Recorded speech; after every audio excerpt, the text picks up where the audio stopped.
Here, come here and stand with me. We're going to start right now. Start right now? Are you ready? I'm ready if you are. You fully ready, Marc? I guess. All right, cool. I'm here with Marc Allen. Tell them, what's your business? You got Allen Brothers? Allen Brothers Restorations in Avon, Indiana. Okay, cool. So this is an 85 Saleen that we're standing next to that Marc restored, how many years? 20? 23 years ago. 23 years ago. And so I just want to go through the story. Now it's kind of easy to justify why to restore one of these, but 23 years ago, these cars were not quite widely known as they are now. No, so they weren't. I just want to walk around the car and you Sure. tell me the story of why you restored it. So, Well, first of all, when the car came out, or when we got the car, it had been on fire in the dash twice. wow. And we were pretty sure under the hood at least once. So a lot of the wiring was burnt out of the car. I actually have the burnt floor mats from Saleen at home. I brought one, but I left it in the trailer by accident. So a lot of this, there was only one bolt holding the dash together. So it was just kind of bouncing around in the car. But the guy that I got the car from had already kind of started gathering some parts. The seats were already reupholstered. He had the back seat and the front seats done. He had bought some, this car has blue interior, which is super rare. So parts are incredibly hard to find, even 23, 25 years ago. So he had started gathering parts, and I'm kind of anal retentive. So I started gathering parts after I bought the car. And then I took the car to my brother's house and it just sat. And we just left it in the barn. I had a couple other cars there that were stored. Well, what year was this when you got it? This would have been late 90s. Okay. Late 90s. 98, probably. 99? Yeah, 98, 99. Yeah. So it sat in Troy's barn, that's my brother's name, for every bit of 5 years. And then he called me up one day and he goes, wind blew the doors down on the barn. You need to move the cars so we can fix the doors. So I got the cars out and I was kind of walking around this one. By then I had collected most of the stuff for under the hood. I had the NOS dash, I had the steering wheel, I had a bunch of the other parts that Stu and everybody else had helped me find. And nobody was really hunting for 85 Mustang parts. So they were available, but they weren't, if you know what I mean. Right. You know, and on top of everything else, these cars are all California emissions. So the wiring harness under the hood, all the emissions is separate from a standard 48 state car. Oh yeah, because in 85, right? It's 85, right. Yeah. We'll look at that here in a minute. But so all of that stuff had to be sourced for a California emissions car only. Well, I had a whole bedroom full of stuff. And there's pictures of it, which I'll provide you. Yeah. Of just the parts laying in my bedroom that I had in my house. And I was like, you know what? I think it's time. So we got the car out. I took it to a buddy of mine's shop and we completely disassembled it. Of course, most of the interior was burnt. Well, and it had been, it was painted before to a different color, right? Yeah, it was it's dark not the blue, factory. and then it had been painted light blue over the top, and then it was, part of it was in primer. You can look on the board what it looked like when I got it. The front air dams were missing, the side skirts were here, the rear spats were gone, the wing was still here. That's a big deal. It is a big deal. As a matter of fact, that wing, before we restored the car, was used for the molds to help restore some of these cars that are sitting beside us. Gotcha. So that wing was actually used as the mold. Gotcha. Anyway,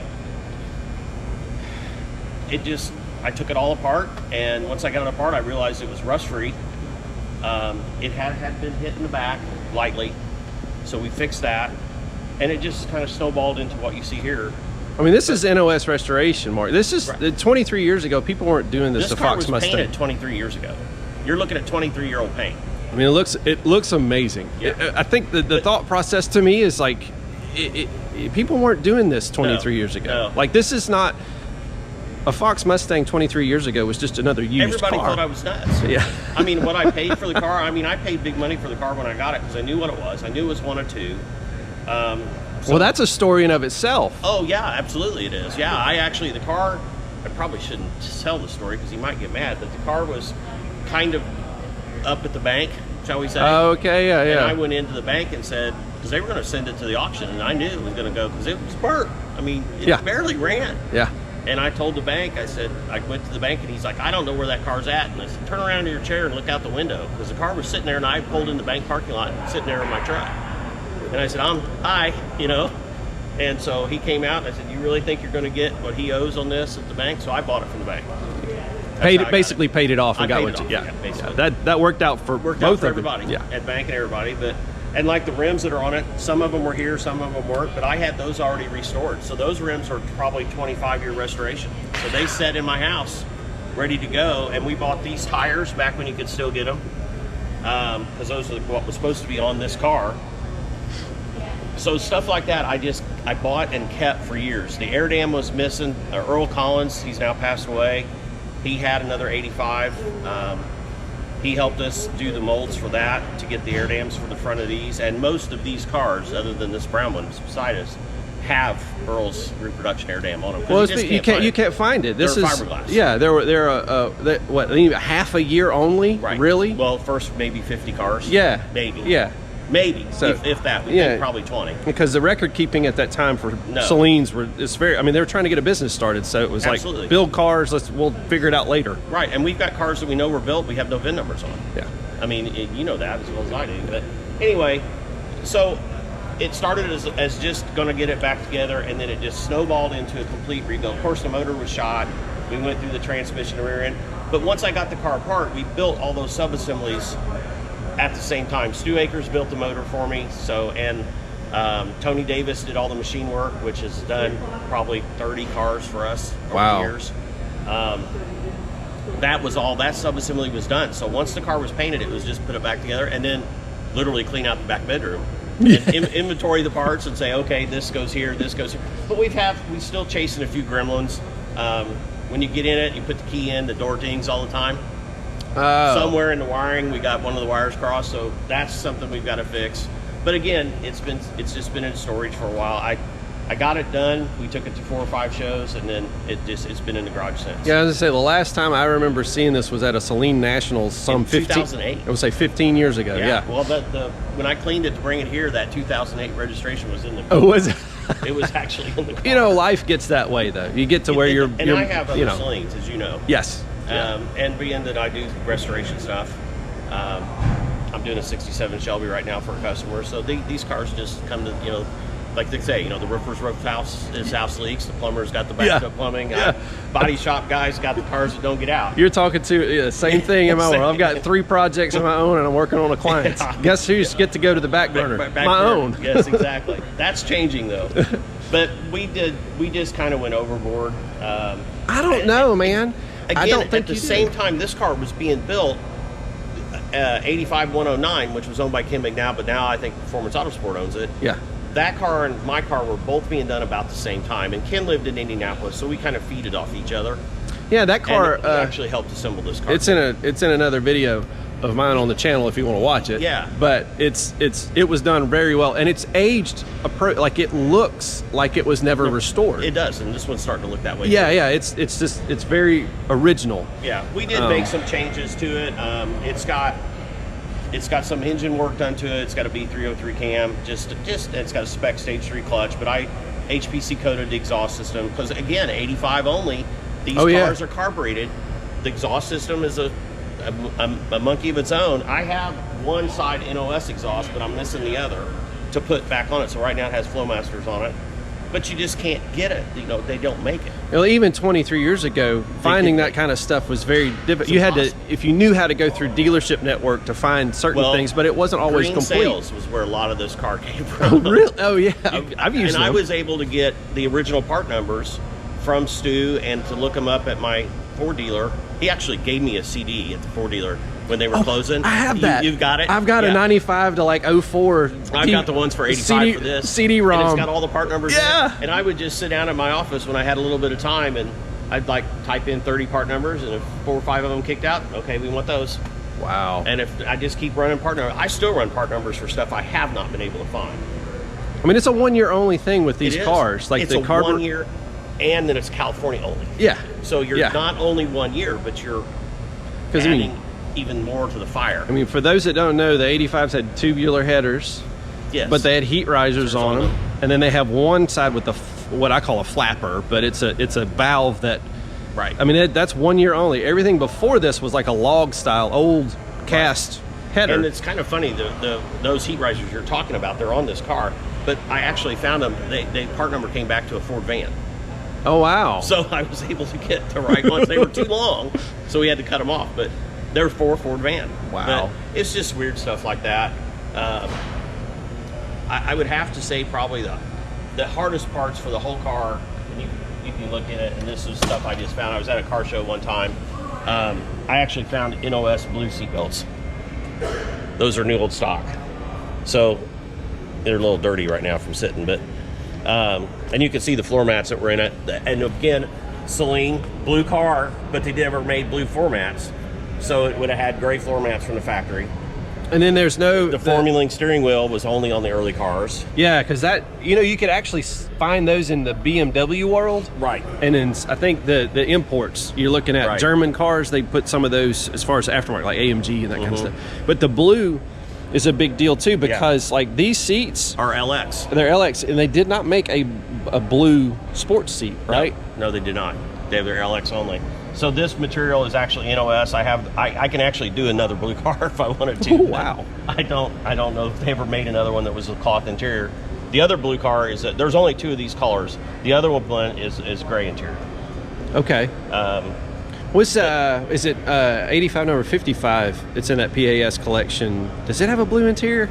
We did a video on it. I think it does. But I don't remember if it's this interior or not. It's still. I mean, this is kind of a holdover to an 84. But just lots of little things that we found. I mean, the door seals were all NOS that I bought. And that's a big deal. You know, these things were burnt. I mean, it had cooked this whole corner. It got hot enough it broke the windshield, but it cooked this whole corner of the dash. Yeah, it seemed. What was it? Was it carburetor that did it? We think a carburetor did it, and we think what happened was the carb got on fire, and it got the wiring harness a little bit, and then they fixed it. But they didn't catch that it had already cooked up into the dash, and then when they started it again, and after a couple of years, it got on fire again. Yeah, because it'll wick up those wires. Yeah, and it's not uncommon. To I know of a friend of ours in the Saleen community has got an 85. That same thing. Right. It's burned in the late 90s. And then the other thing we found out, this car was built. I'd have to get the Marty report out. This car was built really early in 85, so a lot of the fuel lines on an 85, they moved them. They used to be in the drive shaft tunnel. Well, they moved them to the outside of the car because of drive shaft brakes, they were tearing the fuel lines out. Oh. Well, this car's fuel lines are in the drive shaft tunnel. So it's an early 85. The gas tank shield is a little bitty piece of plastic, whereas the later 85s had a full gas tank shield. Well, I had a full gas tank shield NOS, but not the little bitty one. But we didn't catch that until we started doing the Resto, and everybody, I kicked on Stu, and all the guys that know these cars, why do I have a little bitty shield? It's not supposed to be there. Well, we started looking at early cars, and sure enough, and they're all that way. Well, I tell people a lot, there's no black and white when it comes to production of anything, whether it's Saleen or Ford. They're going to use all that they have on hand, that they can in production, and then move to the next. So there's running changes all the time, mid-year changes all the time. Yep. I mean, they're in the business to make money selling cars, building cars. And that's kind of the way Steve did it too. I mean, like this car has a Formula steering wheel. A lot of the stuff he put on these cars was what he could get from the suppliers back in the day that were local to him. Yeah. So it was no different than kind of like going down to your local AutoZone and buying the steering wheel off the shelf. Well, that's what he put in these. Well, it's shift knobs too, right? Shift knobs are the same thing. Yeah. Yep. That's kind of... Well, you were asking about hard to find parts earlier. This was probably one of the harder to find parts that you could get because the hood pad is the same as 85, 86, but the light's over here on an 85, over here on an 86. So they had, a lot of them you find have this hole already knocked out of them. This actually is correct, but it's not because it should never have had this perforation for the cutout. It should just have that one. So it would be, this could be a service part later, it's so that way it didn't matter which car you put it on. Yeah, because you can't find the original hood pad now. I don't know if it's on Stu's car or not. Well, I know the 87 and 93s are becoming... They're extremely difficult. And it's $1,500 right now, as of this time. But some of the things Saleen did under the hood, of course, was the air cleaner lid. Yep. And then the alarm system that's down there in the bottom. So we have it for the car, and then there's the alarm inside. But, you know, all of this wiring, standard 85 non-48 state car doesn't have this. It doesn't have these wires on it, and some of the wires over there are California only, and then there's some smog stuff because California had its own emissions You see it. Some of it's down in here. It's not all hooked up. This has got what would be considered, I call it factory underdrive pulleys. It's a bigger water pump and a small and a bigger alternator. Yeah, you caught that. Most people don't. I mean, I've got a whole slew of these in a box because they were laying in the junkyard when I go there, and I get them for free because the guys didn't care what they were. So I have a whole box of like this D9Z. This whole wiring harness actually came out of a junkyard in Las Vegas. I found a car out there that was California emissions, and I yanked the wiring harness out of it when I was out there for a business trip. Dude, so I found, but again, that was 30 years ago when you could find 85s in a junkyard. Well, you can't go to a junkyard these days and get a Fox that's been sitting that long. No. And it'd be worth anything because the elements will take care of all the plastic bits and wiring and stuff. Like, it can ruin it. It has to be a fresh wreck, as I call it. So, but this, I mean, the detail under the hood, I mean, it's all factory finishes, like everything. Yeah. We had the original heater core, original radiator redone. You can see the E5ZZ part numbers. We had it record. But other than that, most of it was here, but it was just all... Of course, this car has, we think, somewhere close to 150,000 miles on it from the factory. So all of this was here, but a lot of it was cooked. You know, the date-coded plug wires. Oh, yeah. Those. Again, a lot of that stuff sourced over the years, just hunting. Yeah, which is, I can remember...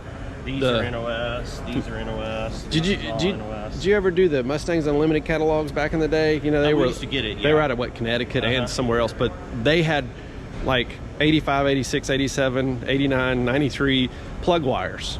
And I remember a buddy of mine and I in college be like, someday those are going to be worth a fortune. Yep. And now we're getting to that point. It's like 20 years later. To think that you did this 25 years ago before these cars took off, like, because really in the last 3 or 4 years, it's really, the values have gotten to where it makes sense to do something this deep in a restoration. I don't know that, I mean, I know Stu has the parts to do his cars, but I don't know anybody right now that has the ability to do another 85 as far as knows how to get the parts or has the parts. Well, the only option I could think of right now is to buy a low mile GT or LX and strip it. Yep. You know, that gets done. These are unique. Yeah. I mean, that's specific to a Saleen. Most people don't know, right? Well, I don't know about the windshield wipers, but they're hard to find because these are originals. Because that's, I mean, I was going to say these blades. Stu's got that down. Yeah. Yeah.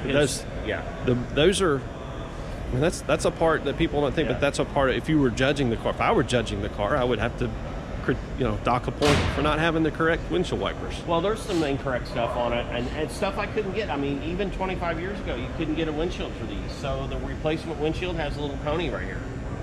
That's a car-like windshield. It's just correct for the car, but it's got a little pony right here. And you could not get, and you still can't get, car-like windshields for these. They're just impossible to find. I know that Saleen changed the windshield wipers. Yeah, they did. When they did factory. And the windshields are, there's a number of different things that will be challenged, like date-coated glass, which Stu has the ability to find in some way, or he's just got it in his stash. But all the glass is date-coated. Like if you look at the mirrors, they say 84 in them. At the bottom, I don't know if that one does or not. I have to look at it.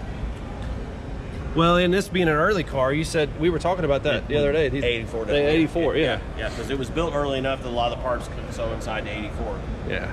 But it was a fun car to do, but it was tough, and they're even harder. I mean, Earl passed away, so you can't get the air dams anymore. Yeah. The wings are harder to find. Yeah, and that's a you don't want a bunch of cars ending up with those on it. No, because it's like there is no specific documentation of that. So there's a certain way they were put on, and the underneath the way they had to do holes. So, and it's heavy. It is heavy. Those wings are huge. I mean, we got a lot of stuff in there right now that, I mean, it's heavy, and it takes a different shock on them. It's not shut, but it just, and if you have the car in an enclosed trailer or in a garage that has a low ceiling, you got to be really careful because you added this much height. Oh, hey, if you open it, you hit something. Yeah, that's a good point. Yes, it is. Because you really can't see out of the rearview mirror. No. Like you have the little It's like that much. But these have a story amongst themselves that we could do on a different video. But, I'll get myself in trouble if I tell a story about those. Because I finally figured out where Steve got these. And again, 85 does not have the third brake light like 86 Yeah, do. so yeah, there's nothing, no third brake light. nothing underneath there, right? Right. Was this a Don Knot? I'm sorry. Don Cott's where this car sold new. This car, the other two cars that are here are all three Don Cott cars. And all three of them were on the showroom floor at the same time. And the guy bought the brown one when this one was sitting on the showroom floor, and that one had just sold. So this was the last one to sell of the three. They're all three consecutive event too. Wow. Which is kind of cool. Yeah, that is very cool. So first time they've been together since new. Well, the thought process behind going through and restoring something like this 23 years ago shows a passion for the car. It's these cars itself. It's not now. You know, nowadays some people could say, "Well, I want to restore it and fix it, and I know I'll get my money back." But that was not the case back then. No, that everybody thought I was nuts. Yeah. But dude, it turned out it's so fabulous. And how many Light Regatta Blues do we know exist? Two. There were two built, and they both still exist. Okay, so this one and another one. And another. But this one is the only big wing, right? And the only blue interior. Only the blue interior. only big one. So it makes it a one of one. One of one. Well, thanks for your time, Marc. No problem. I appreciate Thank you, man. This is excellent, dude. Appreciate it anytime. So